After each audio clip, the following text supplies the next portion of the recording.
Мына мен ұрықтан егу жолын көрсетейін деп жатырмын гүлдің. Мына гүлдердің бәрін гвоздика, цикламен, барлық гүлдерді негізі ұрықтан егуге болады. Мына коксиния. Енді бірінші рет егем десеңіздер, жаңадан егем десеңіздер, мынандай петуния сияқтыларды егіп көрсеңіздер болады. Өте оңай шығады. Гвоздиканы егіп көрсеңіздер болады. Сыртында жазулы тұрады, бәрі қанша күнде гүлдейтінін, қанша күнде шығатынын бәрі. Мен қазір енді өзім егіп жүрген катарантус гүлін егіп көрсетейін деп жатырмын. Осылай беті жабылатын пластик ыдысты үйде болса, любой ыңғайлы, соны алып қолдансаңыздар болады. Бірінші топырақты салып аламыз осылай. Топырақтарыңызға универсальный топырақ болады, торф болады болмаса, соған перлит араластырсаңыздар болады, вермикулит араластырсаңыздар да болады. Мына топырақты бірінші дымқылдап аламыз, жақсылап. Қатты шылқытып жібермейміз. Дымқыл болса болды.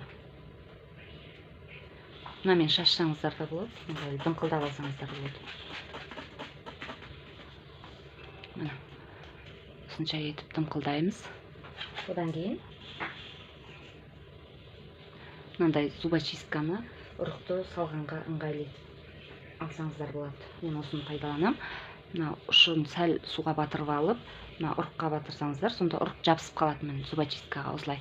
Содан кейін аласыздар да мынандай ортасын тығып қоясыздар. Келесіне егеміз.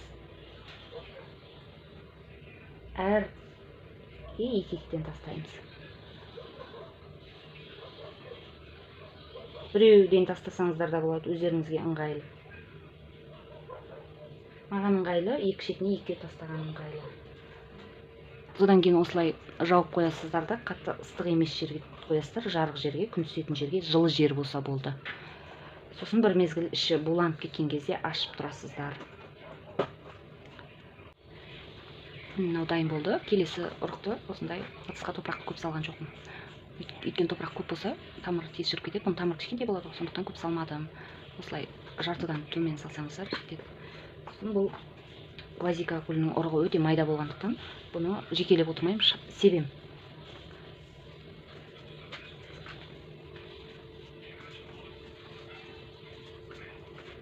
Міне ұрықты шығарып алдым, өте майда болады, соны себем қазір.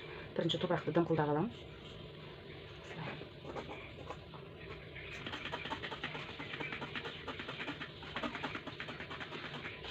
Суға слабый марган сорпа жасап алсаңыздар да болады, сонда ұрық грибковый аурумен ауырмайды. Черная ножка деген аурумен ауырмайды. Осылай себелейтін боламын. Себебі өте майда болғандықтан біртіндеп отыру мүмкін емес. Сосын жеке-жеке стаканчикке пикировка жасап аламын. Жекелеп аламын, яғни. Кішкене өскеннен кейін көрсететін боламын.